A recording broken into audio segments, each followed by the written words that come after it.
안녕하세요. 손하나의 서재에 오신 걸 환영합니다. 벌꿀이 천연 피로회복제라는 사실을 아시나요? 이뿐만이 아닙니다. 강력한 천연 항생제로 암에도 효과가 있고 다시 젊어지게 만드는 최고의 장수식품이 바로 꿀입니다.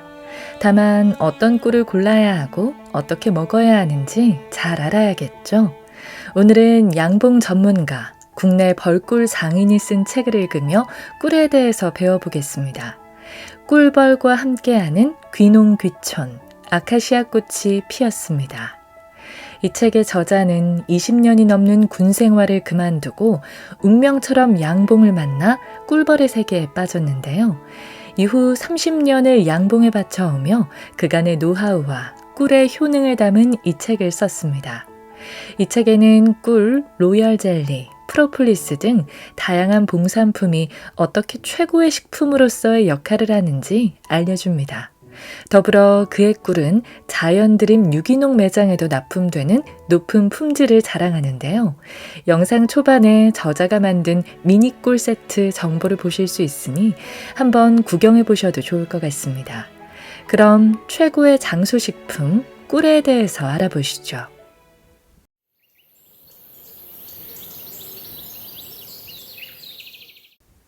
알고 보면 신기한 꿀의 효능. 벌꿀에는 칼슘이라는 성분이 있으며 인체의 뼈에는 칼슘이 절대적으로 필요한 것처럼 근육에는 칼륨이 없어서는 안 된다. 칼륨이 부족하면 발육 불량이 되고 만성 피로, 고혈압, 심장 장애를 가져온다. 때문에 벌꿀에는 풍부한 칼륨이 있으므로 이것을 상용하면 장수는 보장되는 것이다. 그뿐만 아니라 벌꿀의 정체는 아직 완전히 파악된 것이 아니며 풍부한 칼륨 외에 판도텐산과 고린 등은 장수 비타민으로서도 충분한 식품이라고 할 수 있다. 중국에는 불로장생의 약으로 행복의 천사로 불리게 되고 히포크라테스는 약품이나 수술은 최후의 수단으로만 활용하고 식품인 꿀을 먹고 109살까지 살았다. 꿀의 효능. 현대의학에서는 신체를 알칼리성으로 유지하는 것이 건강법이라고 한다. 인간의 체액은 대체로 중성에 가까우며 이것이 산성이 되면 신체에 변화를 일으켜서 나른해진다든가 병에 대한 저항력이 없어지기도 한다. 일반적으로 단 것이라고 하면 산성을 생각하는데 벌꿀은 체내에 들어가면 알칼리성으로 변하는 성질을 가지고 있다. 이 때문에 꿀은 실제로 알칼리 식품으로 생각해도 무방하다. 그 비슷한 예로 밀감을 들 수 있는데 밀감은 신맛 때문에 누구나 산성이라 생각하기 쉬우나 실은 알칼리성이 대단히 높은 식품이다. 그러면 산성이냐 알칼리성이냐 하는 것은 무엇으로 결정되는 것일까?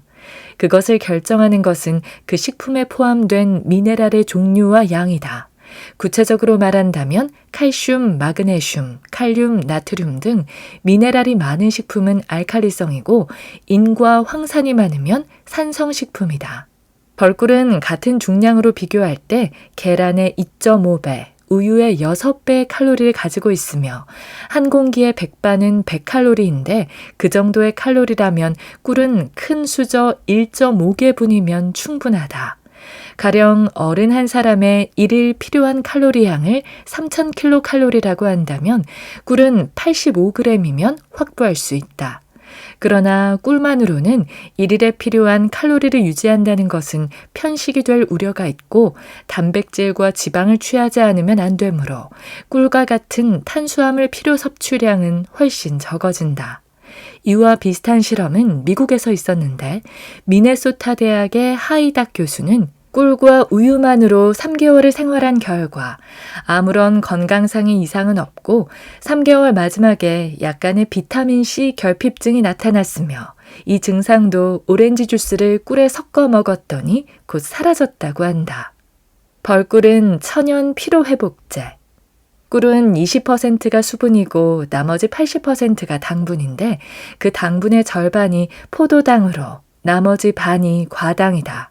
포도당과 과당은 보통 단당류라고 한다.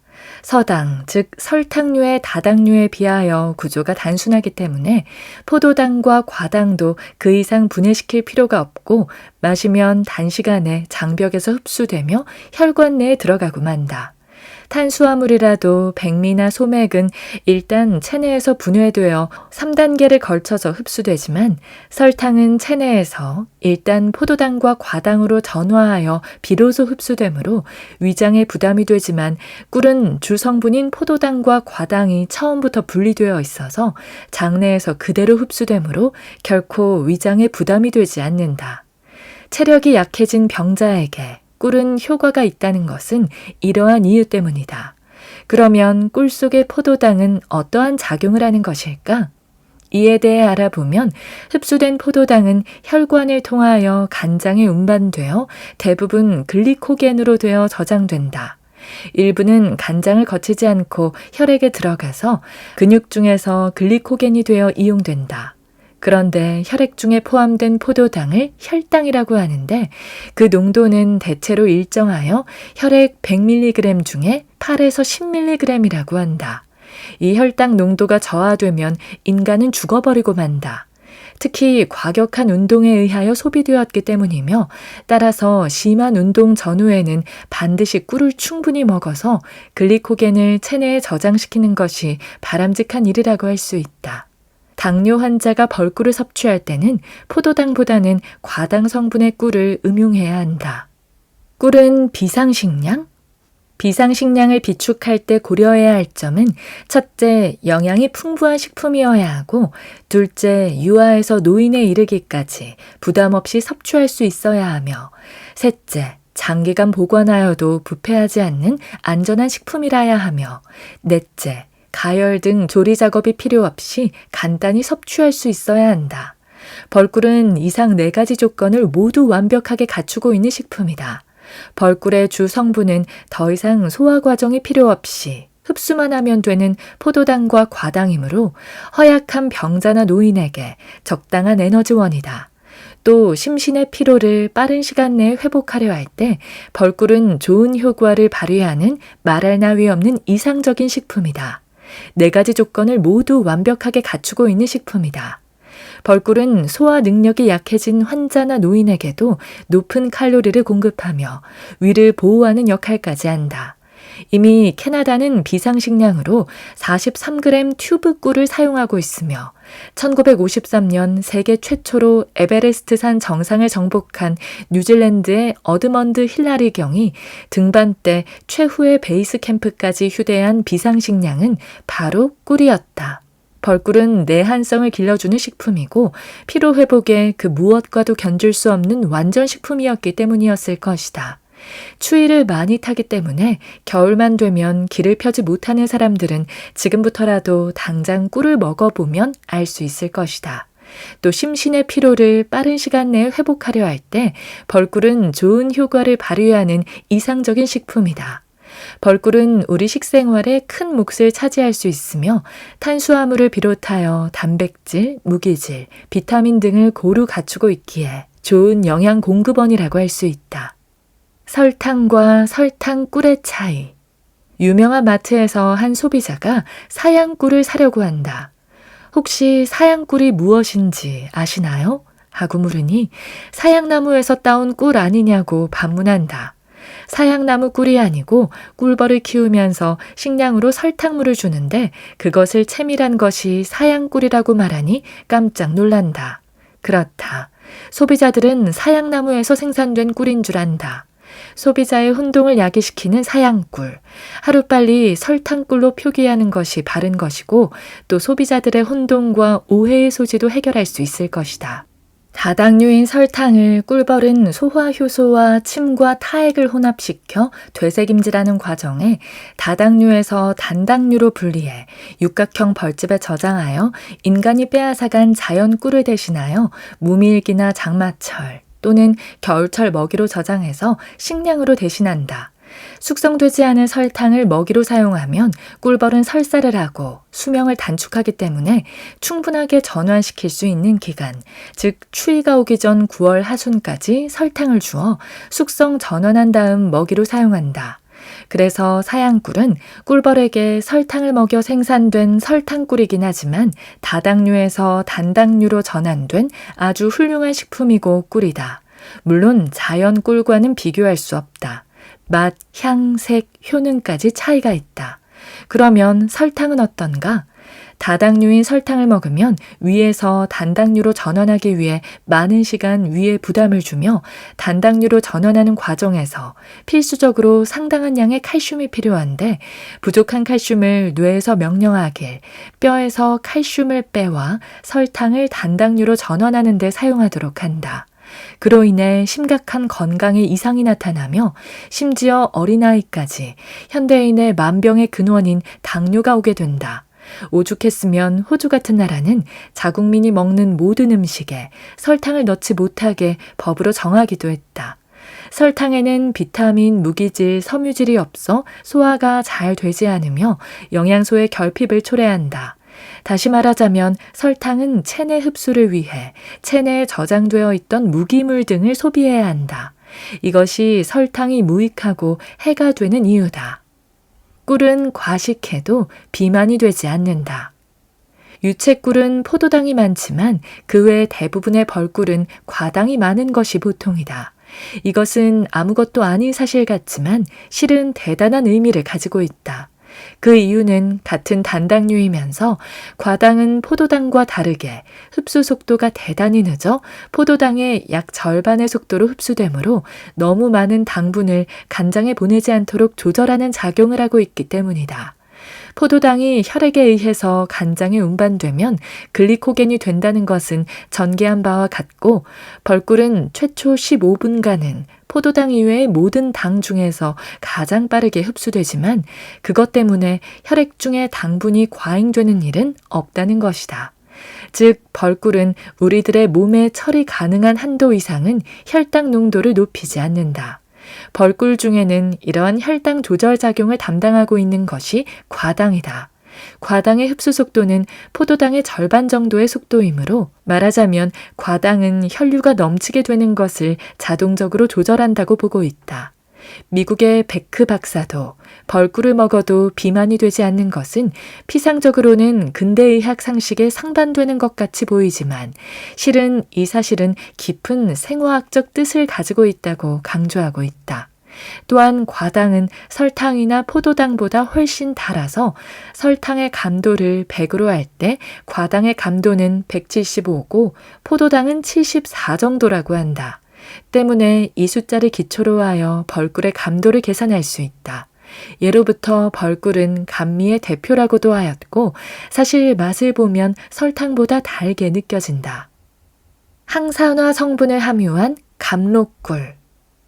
일반 꿀보다 2배 더 꿀 중에서 가장 강력한 항산화 기능을 가지고 있다는 감로꿀은 고산지대에 사는 식물들이 날씨가 너무 가물면 수분의 증발을 막기 위해 자기들의 몸에서 단물을 배출해 그것으로 잎을 코팅하게 되는데 자세히 관찰하면 나뭇잎에서 땀방울처럼 감로를 뿜어내고 있는 것을 목격할 수 있다. 그 수액을 물어들어 벌들이 숙성시킨 꿀이 바로 감로꿀이다. 일반 꿀은 꽃에서 채집하는 데 비해 감로꿀은 잎과 줄기에서 수액을 채집한 것이다. 간혹 감로꿀을 일부 진딧물의 배설물에서 꿀벌을 수집한 것으로 잘못 알고 있다. 식물들이 단물을 품어내면 그 단물을 먹기 위해 진딧물들이 모여들었고 그곳에서 벌들이 수액을 물어들이니 진딧물의 배설물로 잘못 알게 된 것이다. 감로꿀은 채밀해서 먹어보면 꽃의 밀샘에서 나온 꿀이 아님에 단맛은 약간 덜하고 꿀에서 군고구마의 맛이 나고 진한 갈색을 띠고 있다. 줄기에서 바로 뽑은 고로쇠 수액을 30배 농축하면 감로꿀과 비슷하다는 연구 결과가 있다. 채밀량이 일정치 않고 독특한 성분 때문에 일반 꿀에 비해 훨씬 고가의 판매가 되고 있다.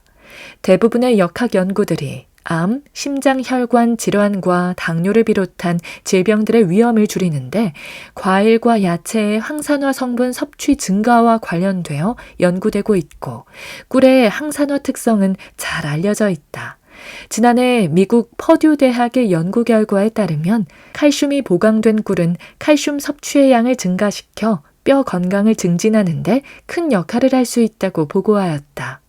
한 새로운 연구는 벌의 먹이 패턴이 벌이 생산한 꿀의 항산화 활성에 상당한 영향을 미친다는 연구 결과를 얻었다. 이 연구 결과는 꿀이 가장 강력한 항산화 기능을 가지고 있다는 것에 대한 몇 가지 측면을 보여준다. 감록꿀이 화미를 먹이로 한 벌이 생산한 꿀보다 더 높은 항산화 기능을 가지고 있다는 것을 알아냈다. 꿀은 수분 20%, 단당류 80%, 합쳐 100% 꿀인데 감록꿀은 수분 20%, 단당류 60%, 합쳐도 80%밖에 남은 약 20%는 삼당류다. 하지만 체내에 흡수되었을 때 이상 없이 소화된다. 그래서 유럽에서는 삼당류가 함유된 꿀의 성분이 좋기 때문에 최고의 꿀로 인정, 고가로 유통된다. 외국에서는 감록꿀을 별도의 규격으로 관리하고 세계보건기구 국제규격에도 감록꿀을 인정한다.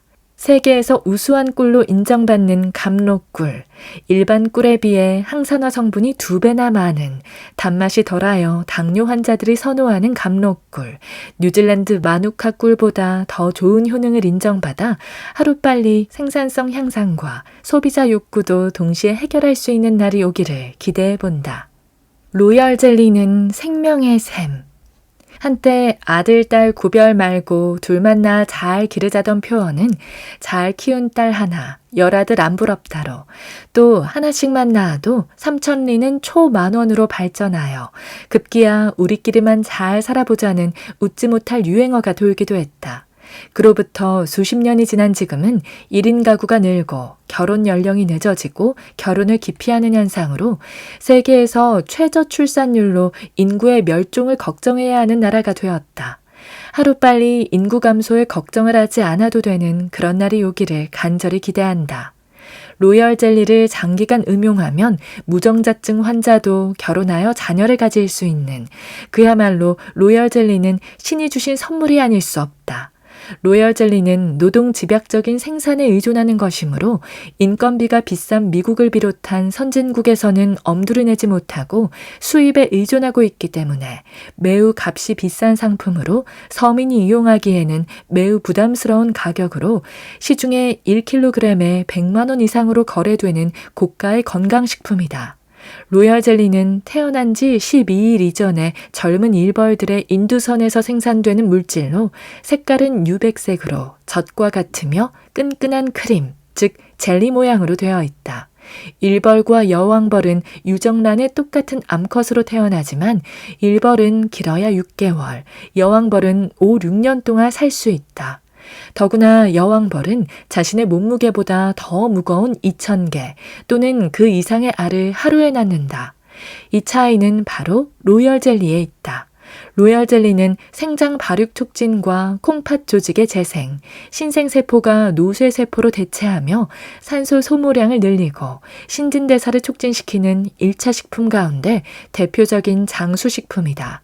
특히 노인이 음용하면 돋보기 안경이 필요 없게 되고 잘 안 들리던 귀가 잘 들리게 되며 백발이 검어지고 정신장애, 갱년기 우울증, 정신분열증, 치매 치유에도 도움이 되기도 한다. 로열 젤리는 질병에 대한 저항력을 높이고 세포 재생작용, 조직대사 과정이 빨라 여러 가지 악조건 산소 부족, 높은 온도, 심한 피곤, 한랭, 낮은 기압, 굶기, 사염화탄소 중독, 조직 손상 또는 결손에서의 저항력과 생존율을 높이고 사망률을 감소시키기도 한다. 세계 3차 대전에서 유일한 생존국은 전쟁에서 가장 먼 나라 스위스뿐이다 라고 말한다. 스위스 정부에서 각 가정에 배포한 민간 방위책자에 방사능 장애의 로열 젤리 효과가 소개되고 있다. 미국과 소련은 이 사실을 알고 방사능 사고 때는 남몰래 다량의 로열 젤리를 사용하고 있다고 한다. 로열 젤리를 음용한 사람은 건강과 활기가 넘쳐 피로를 덜 느낄 뿐 아니라 기분이 좋아지고 행복감이 향상된다. 성기능에 미치는 영향은 성신경 자극, 난소, 고환, 정관의 무게가 늘며 정자 생성이 빨라지고 성주기가 멎으면 회복에 도움이 된다.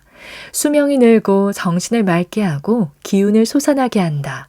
피곤하거나 지칠 줄 모르고 언제나 최상의 컨디션을 유지할 수 있게 도와준다. 3, 40대 주부가 로열 젤리로 얼굴에 마사지한 후 자고 나면 20대처럼 변할 정도로 피부가 윤택해진다. 피로 회복 및 활력 제공. 세포 조직이 파괴되어 생기는 얼굴의 기미, 검버섯, 잔주름도 로열 젤리 마사지를 1개월만 하면 세포 조직이 재생되면서 없어진다. 여성 기능이 젊어지며 성격이 밝아지고 여성을 아름답게 한다.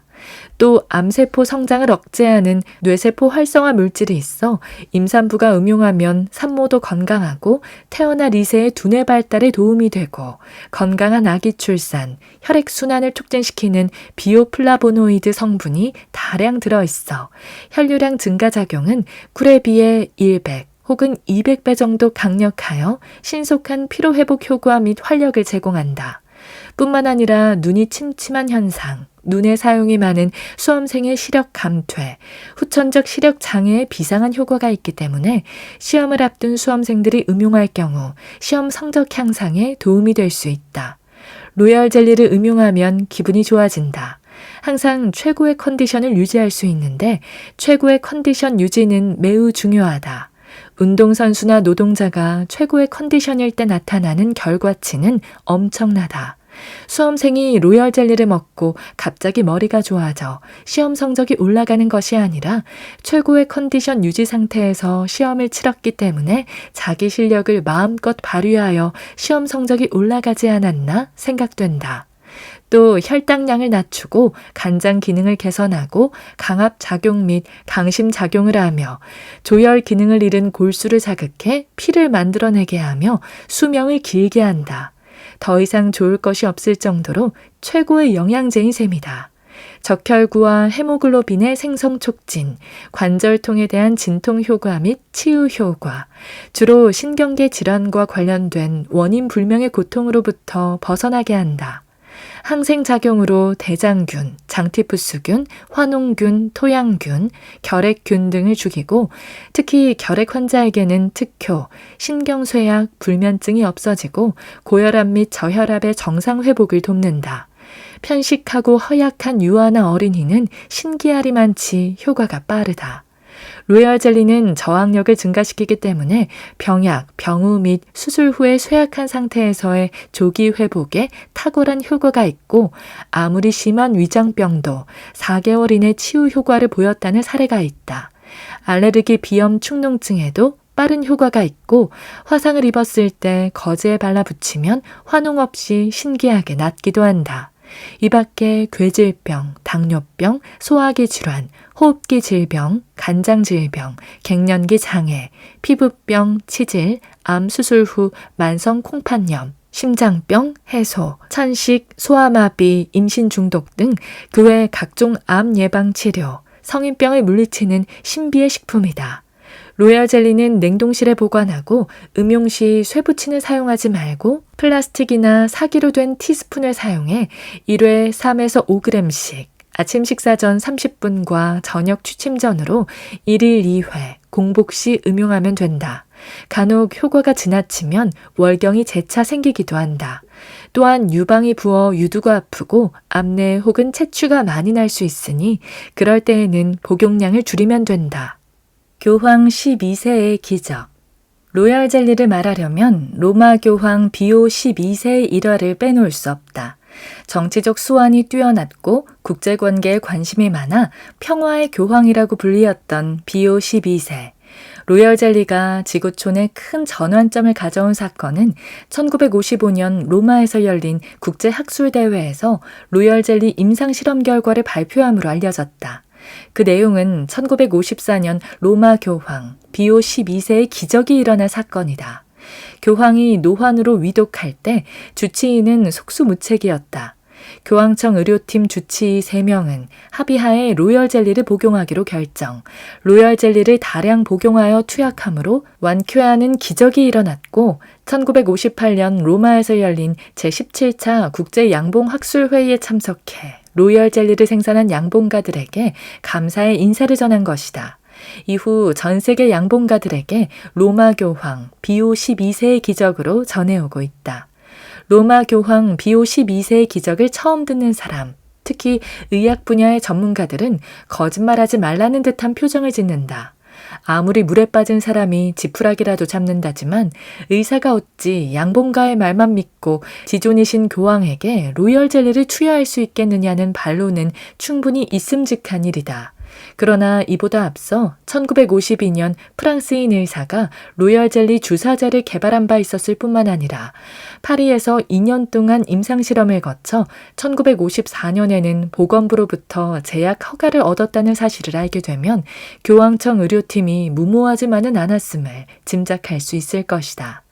1953년 무렵 유럽 각국의 신문들이 로열 젤리에 관해 비상한 관심을 보임에 따라 많은 사람들은 불로장수의 꿈이 실현되는 줄 알고 기뻐해 마지 않았다.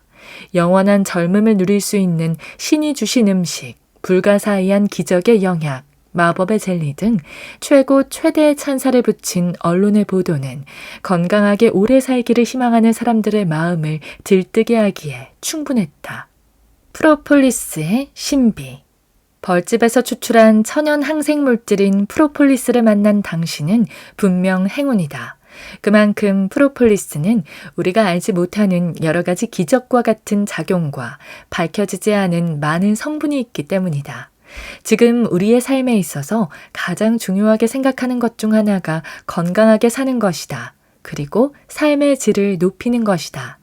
건강한 사람은 그 건강을 유지하고 건강에 이상이 있는 사람은 치료 과정에서 일어나는 여러 가지 부작용들을 극복하고 끝내는 그 병에서 승리하기를 희망하기 때문이다.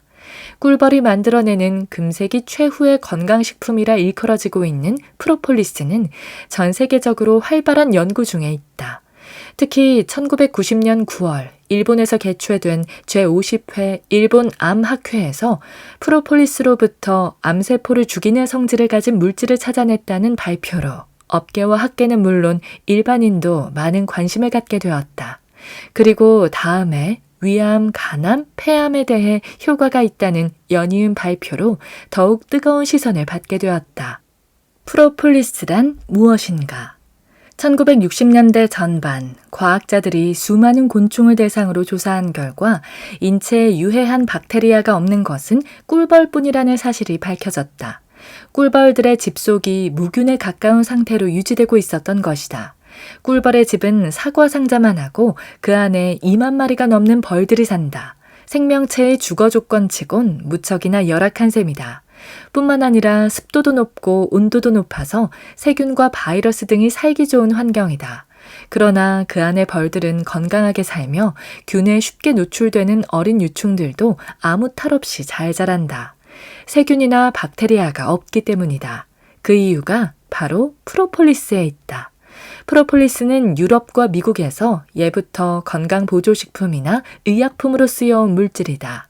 고대 이집트에서는 미라를 만들기 위한 방부제로 쓰였고 잉카에서는 열병의 치료약으로 쓰였다. 19세기 말의 전쟁에서는 상처의 살균과 치료에 사용하기도 했다. 우리나라에서는 벌이 만든 악교라고 해서 일찍부터 한방에 쓰였다. 프로폴리스는 그리스어로 도시의 앞에서 도시 전체를 수호한다라는 뜻이다. 프로 앞이라는 말과 폴리스, 도시 국가란 말이 합쳐진 것이다. 따라서 프로폴리스는 각종 세균으로부터 벌집을 지켜주는 물질인 것이다. 프로폴리스는 각종 식물에서 나오는 진액을 벌들의 침으로 효소화시킨 것이다.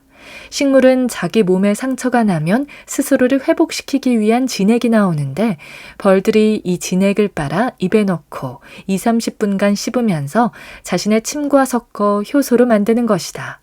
이것을 벌집의 구석구석에 발라 세균의 침입을 막는다.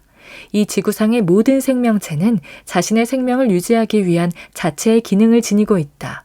우리 인체에 침입한 세균을 물리치기 위해 백혈구가 있듯이 식물에도 자신의 생명을 유지, 발전시키기 위해 스스로 분비되는 물질이 있는데 이것이 바로 프로폴리스의 기초 원료가 되는 수지이며 이것은 항바이러스성 천연 물질로서 꿀벌들은 이것을 통하여 자신의 건강을 해충 바이러스로부터 지키는 천연적 지혜를 수천 년 전에 이미 터득하고 있었던 것이다. 전문의도 놀라는 여러 가지 효능.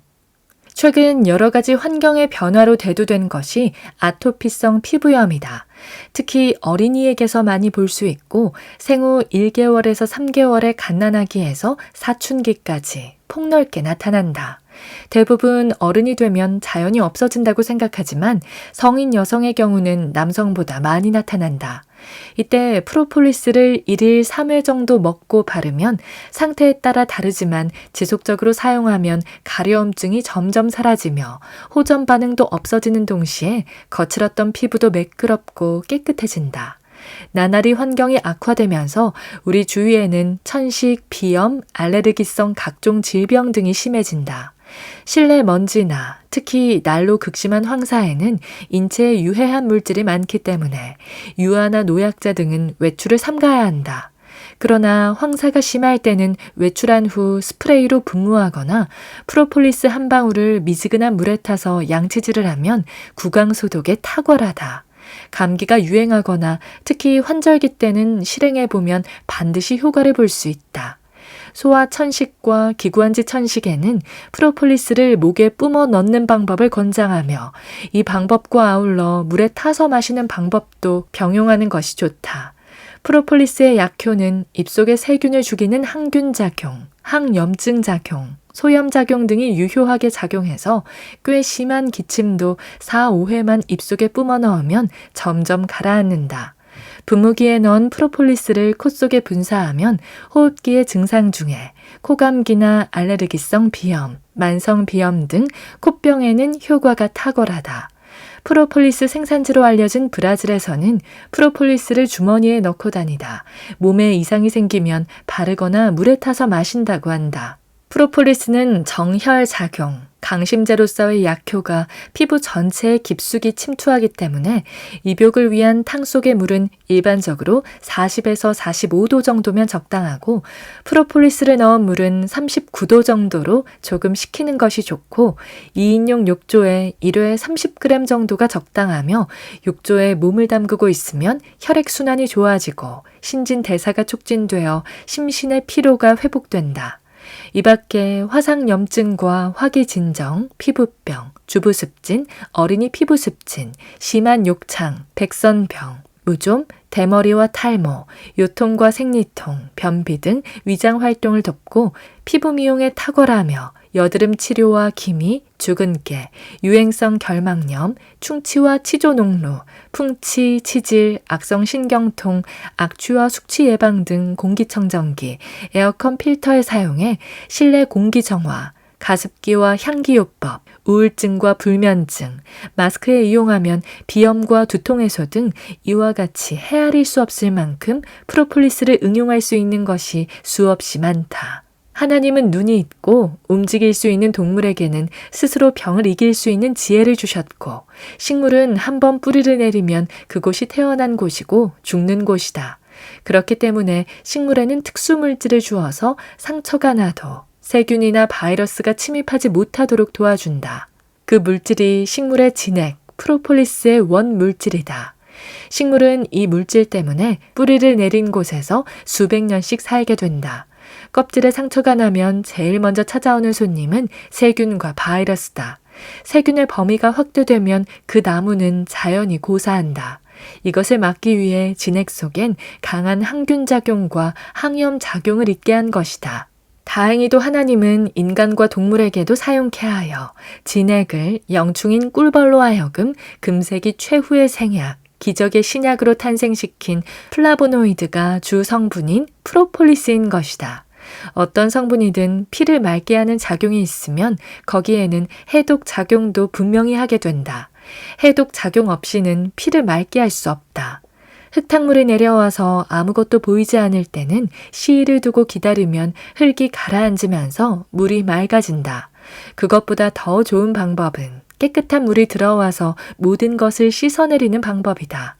플라보노이드는 후자의 일을 한다. 위대한 식물학자 린네와 비교 해부학자인 퀴비에는 인간의 자연식은 과일과 식물의 뿌리, 그리고 채소와 벌꿀이다 라고 말했다. 히포크라테스는 음식물로도 고치지 못하는 병은 의사도 못 고친다 라는 유명한 말을 남기기도 했다. 2003년 사스, 2009년 신종플루, 2015년 메르스, 2020년 코로나에 이르기까지 사상 최악의 지구촌의 재앙이 아닌가 생각된다. 지구촌에 전염병이 발생할 때마다 프로폴리스를 찾는 사람이 늘고 급기야 코로나19에는 프로폴리스 판매량이 최고의 기록을 세우고 각 가정마다 상비약처럼 이용하고 있는 놀라운 현실을 맞이하게 되었다. 꽃가루 이야기. 화분 또는 꽃가루는 폴렌이라 하고 식물의 꽃에서 꽃가루를 수집해 꿀벌의 어금니에서 분비한 파로틴과 침을 가입한 입자를 화분단 또는 화분잎이라고 한다. 고대 중국에서는 백화의 정, 그리스인들은 제신의 음료, 서구 유럽에서는 꿀보다 더 좋은 액기스라 한다. 화분은 가열하지 않고 제조 가공하지 않은 신선한 식품으로 화분은 곧 식품이자 약품이 셈이다. 화분의 주 성분은 단백질 29.8에서 35%, 탄수화물 30%, 미네랄 5%, 비타민 11%, 지방 3에서 14.4% 등으로 사람의 몸에 필요한 영양소는 거의 포함되어 있다. 화분 중에 포함된 미네랄은 칼슘, 마그네슘, 나트륨, 칼륨, 규산, 규소, 염소, 황, 인, 구리, 철, 망간 등 17종으로서 특히 많은 것이 칼슘, 귀인, 아연, 망간 등이다. 비타민은 많은 학자들의 연구에 의하여 점차로 종류가 많아지고 있으나 현재까지 검출된 것만도 20종류의 비타민을 가지고 있다. 특히 비타민 C는 자연계의 어떤 식품보다도 많은 양을 함유하고 있다. 아미노산은 18종, 효소, 보효소는 28종류, 도합 100종에 이르고 있다. 벌꿀과 로열 젤리는 천연의 종합 비타민제라고 말하지만 꿀과 로열 젤리 속의 풍부한 비타민군의 비밀은 실은 화분에 있었던 것이다. 화분에는 우리 몸에 포함되어 있는 16종의 미네랄 가운데 약 12종이 있다. 그리고 특히 많은 것은 칼륨과 동이다. 1cc의 벌꿀 속에 화분의 입자는 2000개에서 60만 개. 같은 화분이라도 자연에서 존재하는 꽃의 화분을 먹는 것보다 꿀벌이 달고 온 황금빛 찬란한 황금의 화분을 먹는 것이 훨씬 효과적이다. 만약에 화분의 공급이 중단되면 여왕벌의 산란과 일벌의 육아가 중지되어 벌은 전멸하고 만다. 그것은 어린 벌이 로열 젤리의 분비를 중단하기 때문이다. 이처럼 꿀벌의 세계에 미치는 화분의 역할은 참으로 중대하며 꿀과 로열 젤리의 생명의 요소이기도 하다. 성분도 200여 가지 인체에 필요한 16종의 미네랄 중 12종이 함유되고 비타민C가 타 식품에 비해 월등히 많고 섬유질 함량은 보리 2.6, 현미 1.3, 백미 0.4, 화분은 4.9g으로 당뇨 환자나 류마티스 환자도 장기간 음용하면 치유 가능한 부작용이 없는 완전 무공해 식품으로 소화 비만, 유아 빈혈에 뛰어난 효과가 있고 노인에게는 다시 활력을 불어넣어 수명을 늘리며 발육 불량인 어린이는 체중이 늘고 식욕이 증진된다. 여성에게는 빈혈을 방지하고 피부를 곱게 하고 기미를 없애주며 피부의 노화를 느리게 하고 다시 젊게 해주는 최고의 먹는 화장품이며 최고의 장수식품이다. 체질 개선과 체중 조절이 가능하다. 허약하고 마른 사람에게는 체중을 늘리는 효과와 비만증에 시달리는 사람의 체중을 늘리지 않으며 오히려 여러 가지 신진대사 작용을 촉진시켜 체중 감량 치료에 매우 유용하다고 한다. 그리고 두통, 변비, 설사, 전립선염, 치질, 소화발육 부진, 불면증, 야뇨증, 시력장애, 빈혈, 조혈, 청혈, 소염, 세포기능 강화 등 소화기능에 좋고 설사 및 변비는 5일, 장복하면 식중독도 걸리지 않는다. 특히 유충이 자라면서 골격 형성에 절대적인 영양소로 어린이 성장 발육에 도움을 주며 성인 골다공증에도 좋다. 꽃가루는 꿀보다 고단위 영양소가 들어있다. 화분은 여성을 아름답게 할 뿐만 아니라 남성을 씩씩하게 만들어준다. 그래서 스테미너란 언어가 화분에서 나온 것인지도 모른다. 흑해 연안 코카사스 산맥의 소련 연방 아브하자 공화국의 세계 최고의 장수촌에 100세 이상 건강한 노인이 많고 최고 장수자는 1974년 9월 2일 168세 3개월까지 살고 그가 130세 때 74세 아래의 아내에게 얻은 딸이 현재 생존해 있다. 세계 학자들의 관심이 집중되고 연구 결과 장수의 비결은 화분이었다. 성서에 젖과 꿀이 흐르는 땅은 잘못 번역한 것으로서 히브리어 성서 원본에 젖과 벌통에서 생긴 물질로 되어 있다. 긴 용어 번역 시 단어를 간단하게 하기 위해 벌통에서 생긴 물질을 꿀로 명명. 실상 그것은 전체적인 완전식품으로 하나님이 인간에게 주신 바로 화분이며 이스라엘 민족이 광야에서 40년 동안 화분과 물만으로 건강을 유지할 수 있었던 것이다. 핀란드가 1968년 멕시코 올림픽에서 금메달 1개밖에 획득하지 못했지만 그 후 선수 훈련 과정에서 꽃가루를 과즙이나 우유에 섞어서 먹는 방법을 실시한 후 72년 뮌헨 올림픽에서는 39개의 메달을 따게 되었다. 이 가운데 5000m 트랙 경주에서 우승한 바이렌 선수는 꽃가루를 특히 많이 애용한 선수였다는 것도 밝혀졌다. 꽃가루는 유충의 먹이이고 출방 3, 4일 된 유봉이 먹을 때는 로열 젤리를 만들어낸다. 그래서 꽃가루는 로열 젤리의 원료인 것이다. 꽃가루는 10배, 20배를 먹어도 인체에는 부작용이 없다. 그러나 이것이 제약회사에서 제품이 되었을 때는 약이 된다. 그리고 용량을 지켜야 하는 것은 다른 첨가물이 들어있기 때문이다. 경작지에서 생산된 것보다 미경작지에서 생산된 것이 좋고 야지보다는 산지 것이 좋다. 1년생 식물보다 다년생 식물에서 생산된 것이 좋고 남부지역에서 생산한 것보다 북부지역에서 생산한 것이 좋다. 풍매화꽃에서 생산한 것보다 충매화꽃에서 생산한 것이 더 우수하다. 꽃가루가 같은 식물에서 생산되었다 하여도 기후와 풍토에 따라서도 효력이 다르며 사시사철 피어있는 꽃에서 채취하는 것보다 긴 겨울의 휴면기를 거치고 개화한 꽃에서 채취한 꽃가루가 더 우수한 효력이 있다. 영국의 과학자이며 영양학자인 바인딩 박사는 이렇게 강조하고 있다. 화분은 가장 훌륭한 완전식품이다. 그리고 세균을 죽일 수 있는 거대한 살균제다. 화분으로 건강을 다시 회복할 수 있다는 증거는 계속 발표되었다. 로열 젤리와 꿀이 기적적인 식품이라면 화분은 이것들보다 더 우수하며 벌의 세계에서 발견되는 가장 강력한 식품의 대표적인 물질이다. 화분은 체력과 스태미너를 만들어줄 뿐만 아니라 강력한 살균력을 부여해 주므로 감염에 대한 저항력도 증가시켜준다고 했다. 이집트의 여왕 클레오파트라의 젊음과 아름다움의 비결이었던 꽃가루, 유럽을 주름잡던 바이킹족의 줄기찬 힘의 근원이었던 꽃가루, 아브아자 장수마을의 생명력의 원천이었던 꽃가루. 꽃가루는 미용제, 정력제, 장수식품으로 그 신비한 효능이 세계적으로 널리 알려진 명약이다. 오늘 저와 함께한 시간 어떠셨나요? 편안한 시간이 되었길 바라며 또 들러주시길 기다리겠습니다.